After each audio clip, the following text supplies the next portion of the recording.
Handa na ba? Okay, tawagin na po natin ang ating candidate number 1 para sa kanyang evening gown.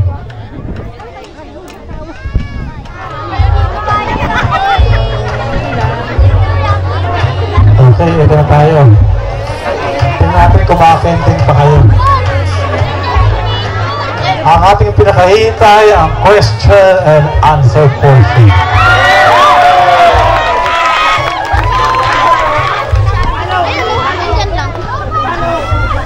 Sino kaya ang ating unang bibiktimahin? Okay, ready na? Candidate number 1? Ready na. Candidate number 2? Already. Candidate number 3? I'm ready.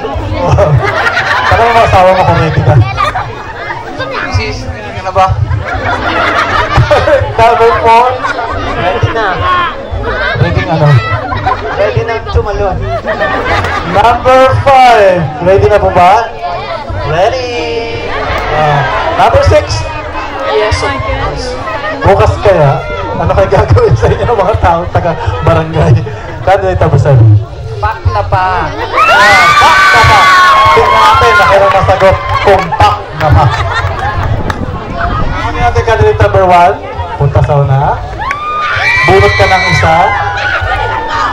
Sino kaya maswerteng judges ang iyong mga magtatanong sa iyo? Okay, dito ka na.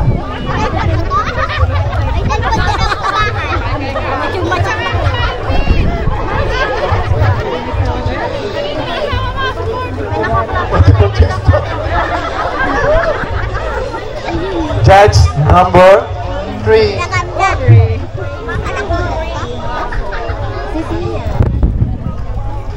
Judge number 3. Pakinggan mabuti ha. Hello, good evening. Kaya pa? Kaya pa. Parang hindi.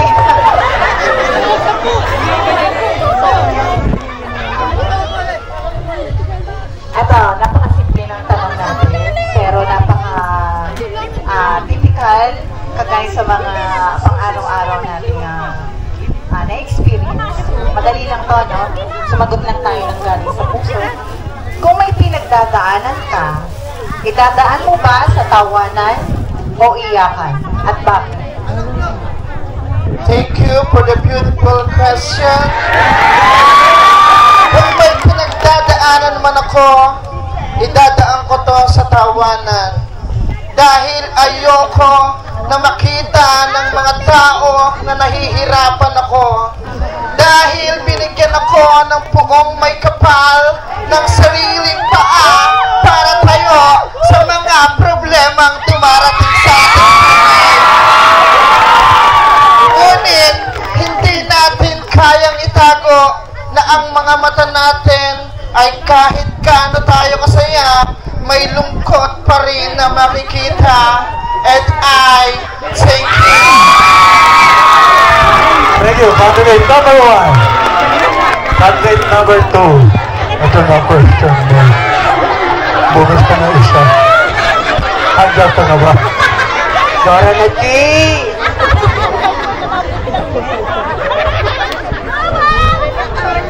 Judge na nabulog mo ay judge number 1. Hello, candidate number 2. Yan din, ma'am. How are you feeling right now? I don't think so, ma'am. Alright, so this is your question. Kung ang iyong buhay ay isang teleserye, ano ang title nito at anong role ang gusto mong gampanan? Once again, kung ang buhay mo ay isang teleserye, ano ang title nito at anong role ang gusto mong gampanan?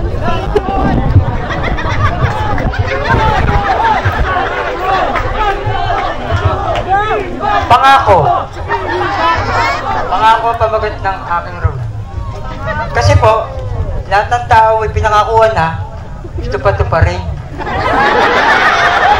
And I thank you.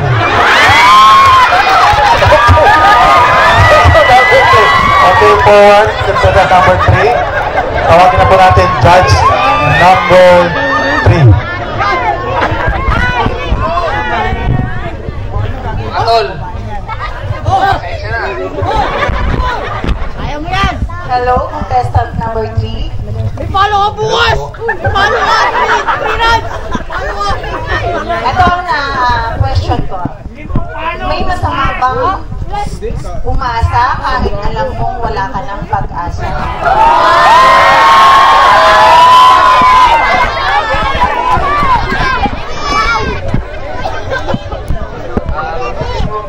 Umasa kahit wala ka ng pag-asa.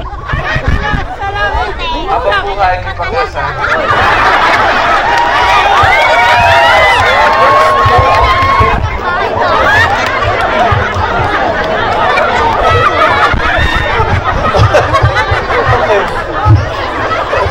That's number, number 5 ka na. Bunot. Okay, ito na.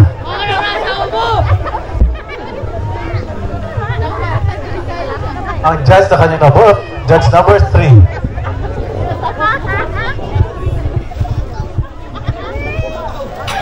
Hello, contestant number 4.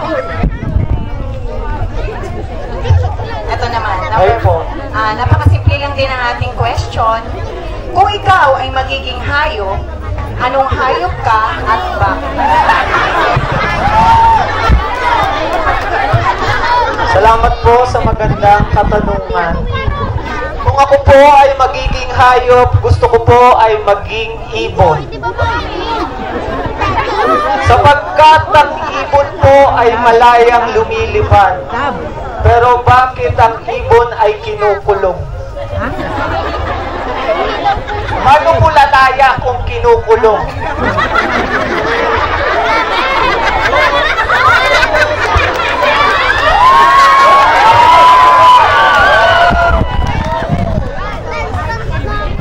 Kaya minsan po, ang pagiging malaya ay kaiba ng aking buhay.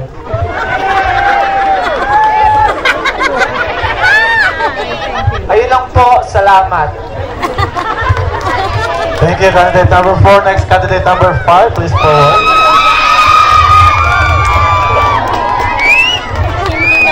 Pilit na po ng isa.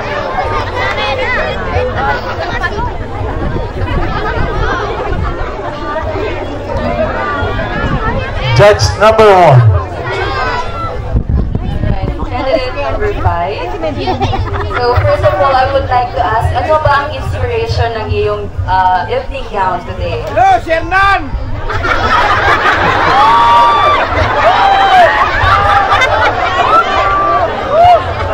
Ang inspiration ko nito, mali bumisita ako sa puntot ng lolo ko. Nakita ko ang mga bulaklak at malapit ng malanta. So, pinitas ko. Pinagsama-sama. Alright, so that's not yet the question po. So here's the question. Oh my God, that's really hard. Alright, so here's the question. Kung may soundtrack ang kasalukuyang yugto ng buhay mo, anong kanta ang itutugtog mo at bakit? Again, kung may soundtrack ang kasalukuyang yugto ng buhay mo, anong kanta ang tutugtog at bakit? Luglog sa lusak. Sapagkat ang aming buhay, simula sa aking pagkabata, kami ay luglog sa lusak. Hanggang sa ngayon ay hindi pa kami nakakaahon. Pero antay-antay lang kayo.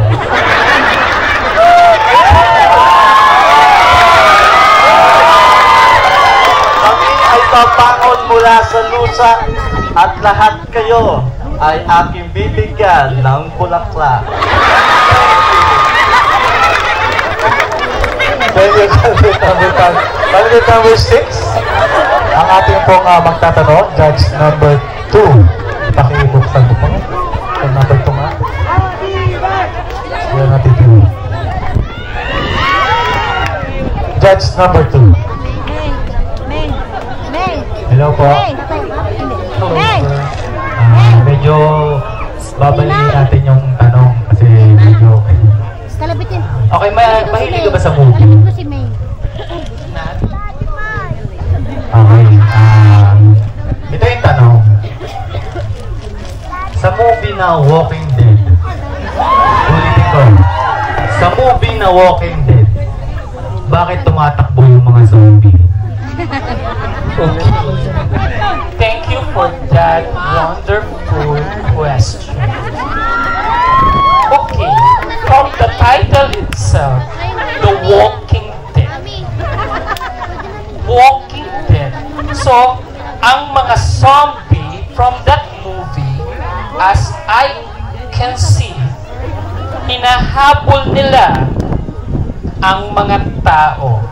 Right? Because they want the brain. They hunger for the brain. I love you all. Ingat kayo, baka may zombie ka.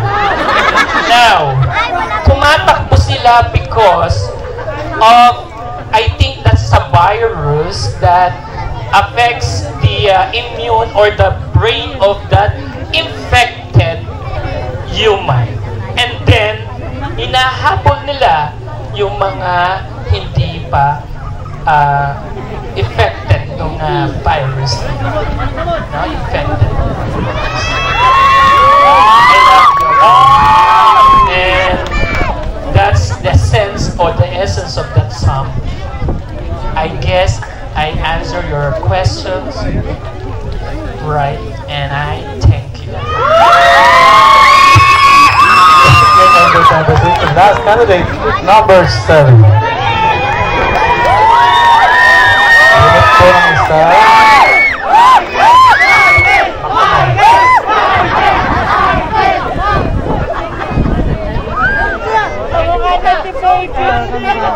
Judge number 3.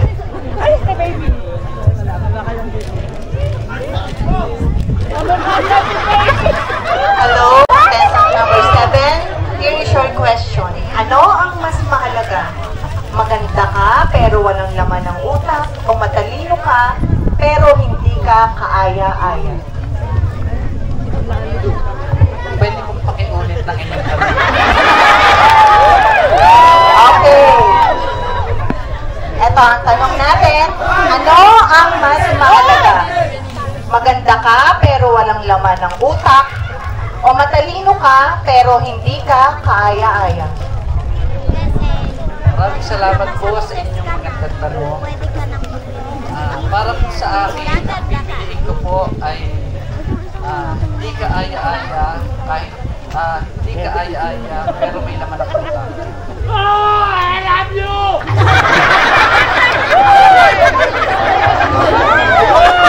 Dahil po, pag may laman ng iyong utak, kahit maganda ka, kung wala namang laman ng iyong utak, at wala kang mai-contribute sa iyong kabarangay, sa iyong ganda, and I, beautiful. Thank you. Thank you, Alvin Bal. Richard Sarce, Alvin Beta. Kennedy Pagamo, Ivan Louis Bayon, Mark Anthony Federizo, and of course Michael Manalo.